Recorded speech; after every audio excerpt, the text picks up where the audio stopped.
Magandang umaga, narito po ang latest sa binabantayan natin na si Bagyong Karina as of 5 a.m. ngayong araw ng Tuesday. So unahin po muna natin yung latest satellite image. Itong sentro nitong si Bagyong Karina or si Typhoon Karina as of 4 a.m. ay huli itong namataan sa layong 380 kilometers silangan ng Apari, Cagayan.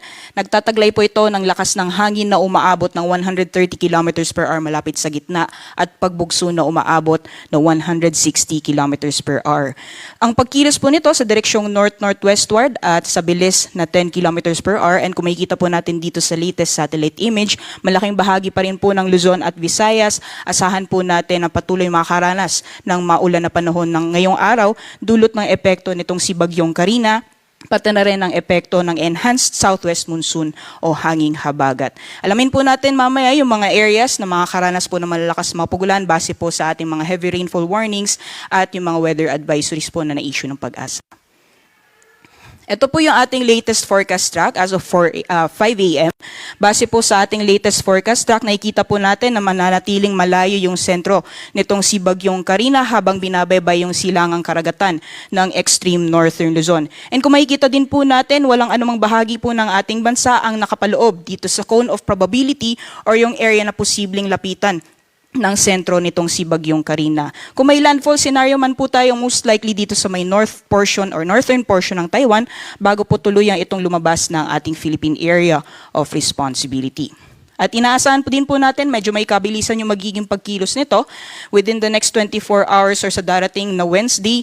Asahan po natin or estimated na nasa layo itong 295 kilometers northeast ng Itbayat, Batanes. Pagdating naman po ng Thursday, estimated na nasa 450 kilometers hilagang bahagi or hilaga po ng Itbayat, Batanes yung sentro nitong bagyo, at inaasahan po natin by Friday ay nasa labas na po ito ng ating Philippine Area of Responsibility. At kung makikita din po natin sa ating latest track forecast, itong area na highlighted ng yellow, yan po yung malalakas na hangin na dala nitong si Bagyong Karina. At kung makikita po natin dito sa may eastern section ng Luzon, ay may ilang bahagi po ng ating bansa ang naapektuhan ng malalakas na hangin na dulot nitong bagyo. Kaya nakataas po yung tropical cyclone wind signal number 1 sa ilang bahagi po ng Luzon. Particularly, ito po yung areas na highlighted ng light blue. Nakataas po ang signal number 1 sa Batanes, sa Babuyan Islands, northern at eastern portions ng mainland Cagayan. Pati na rin po sa eastern portion ng Isabela. Nakataas din po ang tropical cyclone wind signal number 1 sa northern portion ng Apayao, northern portion ng Ilocos Norte, northern portion ng Aurora, pati na rin sa Polillo Islands, Calaguas Islands, at northern portion ng Catanduanes. Sa mga nabanggit pong lugar, asahan po natin yung malalakas na hangin na dala nitong si Bagyong Karina.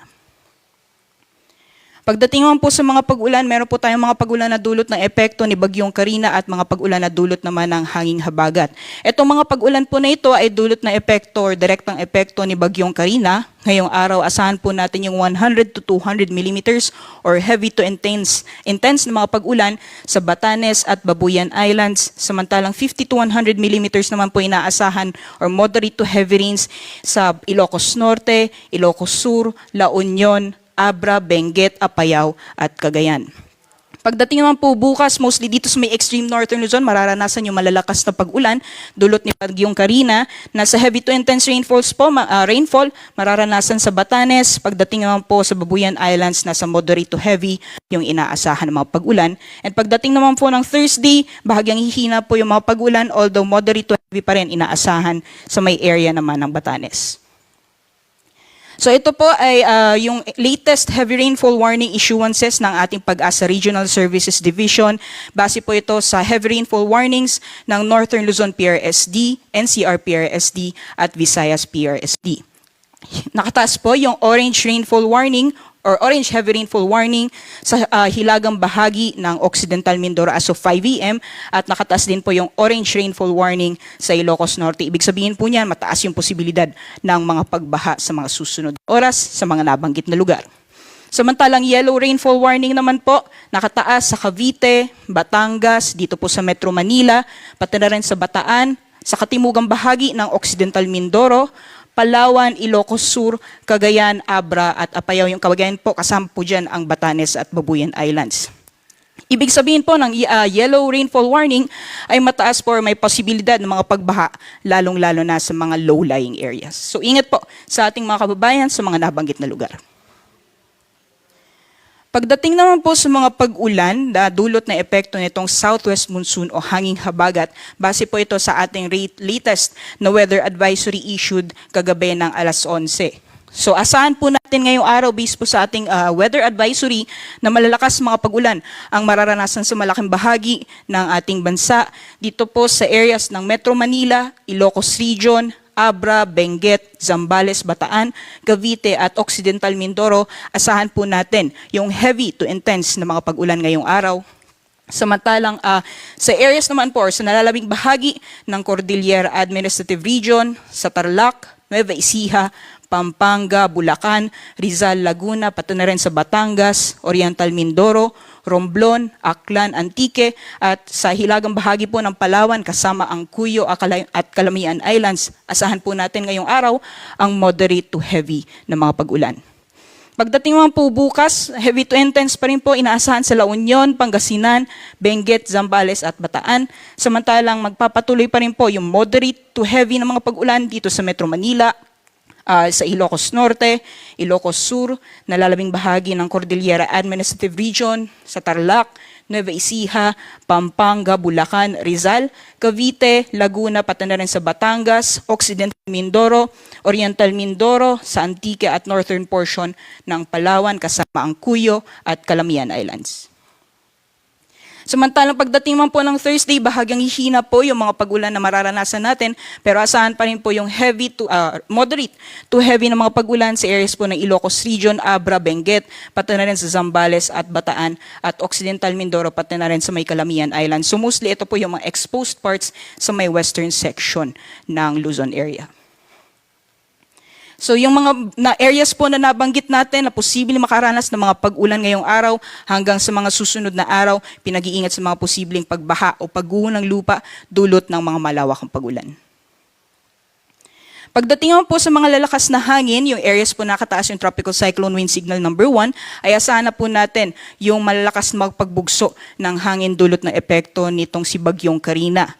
Pagdating naman po sa mga malalakas na hangin na dulot naman nitong southwest monsoon, asahan po natin yung strong to gale force gusts or yung pagbugso ngayong araw sa Ilocos Region, Abra, Benguet, Nueva Vizcaya, Quirino, Zambales, Bataan, pati na rin sa Aurora, dito po sa Metro Manila, Calabarzon, Mimaropa, Bicol Region, Visayas, Zamboanga Peninsula, Northern Mindanao at Davao Region. Pagdating naman po bukas, malalakas na mabugso ng hangin din po mararanasan sa Babuyan Islands, Ilocos Region, Abra, Benguet, Nueva Vizcaya, sa Quirino, Central Luzon, dito po sa Metro Manila, pati na rin sa Calabarzon, Mimaropa, Bicol Region, Visayas, Zamboanga Peninsula at Northern Mindanao. Pagdating man po ng Thursday, asahan pa rin po natin yung strong to gale force gusts o yung mga malalakas na pagbugso dito po sa Batanes, Babuyan Islands, Ilocos Region, Cordillera Administrative Region, Nueva Vizcaya, sa Quirino, Central Luzon, dito pa rin po sa Metro Manila, Calabarzon, Mimaropa, Bicol Region, Western Visayas, Negros Occidental at Northern Samar. Sa kalagayan po ng ating karagatan, as of 5 a.m. ay nag-issue po tayo ng gale warning dito sa may hilagang bahagi or hilagang baybayin ng Northern Luzon. Nakataas po ang gale warning sa areas or sa karagatan ng Batanes at Babuyan Islands. So delikado pong pumalaot lalong-lalo na yung may mga maliit na sakyang pandagat. Gayon din sa may western seas or sa kanlurang karagatan ng ating bansa at silangang karagatan ng Luzon area. Nasa moderate to rough seas or katamtaman hanggang sa maalon na karagatan ang mararanasan. Kaya pinagpaypayo na po natin yung ating mga kababayan na may mga maliit na sakyang pandagat. As much as possible po, wag po muna tayong pumalaot. So ito po yung summary ng ating track forecast or magiging pagkilos nitong si Bagyong Karina sa mga susunod na araw. So generally, kikilos pa rin po ito generally north-northwestward to northwestward ngayong umaga hanggang bukas. At mananatili po itong typhoon category hanggang paglabas po ng ating Philippine Area of Responsibility. Gaya po ng nabanggit natin kanina, kung may landfall scenario po tayo, ay most likely dito sa may northern portion ng Taiwan bago po ito lumabas ng PAR, possible by Wednesday evening or Thursday ng umaga. At yan muna po ang latest mula dito sa Pag-asa Weather Forecasting Center. Ako po si Rhea Torres. Ingat po tayong lahat.